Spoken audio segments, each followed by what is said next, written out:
Akashic ரெக்கார்ட்ஸுங்கிறது நான் சொல்கிறேன் அந்த சோல் அப்படிங்கிற அந்த சோல் இருக்கிற நிலைன்னு சொல்கிறோம்ல, அதுதான் அந்த ஆகாஷிக் தன்மைங்கிறது.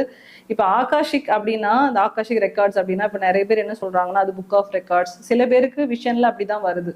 ஓகே, கோல்டன் கலரில் அந்த இடம் ஃபுல்லாக தெரியும், அதில் ஒரு ரேக்ஸ் மாதிரி புக்ஸ் மாதிரி இருக்குது, முக்கியமாக கீ மாதிரிலாம் சில பேருக்கு கிடைக்குது. ஓகே, ஸோ அங்கே என்ன பதிவுகள் இருக்கும் அப்படின்னா ரொம்ப இன்ட்ரெஸ்டிங்காக அதை சொல்லணும் அப்படின்னா இப்போ திருவள்ளுவர் அப்படிங்கிற ஒருத்தர் இந்த பூமியில பிறந்தாரு.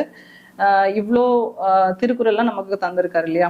ஸோ இப்போ இந்த டைம் இப்போ பிறந்த ஒருத்தங்க இந்த ஆகாஷி ஃபீல்டை கனெக்ட் பண்ணா உங்களுக்கு அந்த பெர்மிஷன் கிடைச்சதுன்னா அவர் எழுதின மொத்தத்தையுமே உங்களால் டவுன்லோட் பண்ண முடியும். ஸோ ஈவன் நம்மளோட தமிழ் லிட்ரேச்சர்ஸ்ல வந்து நிறைய விஷயங்கள் வந்து நம்ம கடலுக்குள்ள தொலைஞ்சு காணாம போச்சு இல்லையா.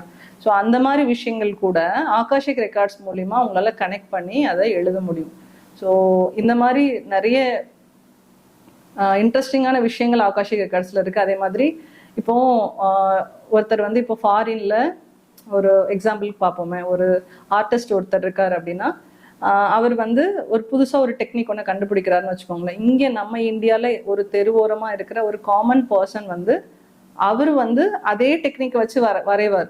ஸோ இது எப்படி நடக்குது, சாத்தியமாகுது அப்படின்னா ஒரே ஃப்ரீக்வன்சியில் ஒரே வேவ் லென்த்தில் ரெண்டு பேருமே இப்போ ட்ராவல் பண்ணும்போது இப்போ இவரும் அந்த டெக்னிக்கை வந்து ஆகாஷிக் ஃபீல்டு வழியாக தான் நம்ம டவுன்லோட் பண்ணி கண்டுபிடிக்க முடியும். புது புது இன்வென்ஷன்ஸ்லாம் நடந்திருக்கு ஃபிசிக்ஸில்.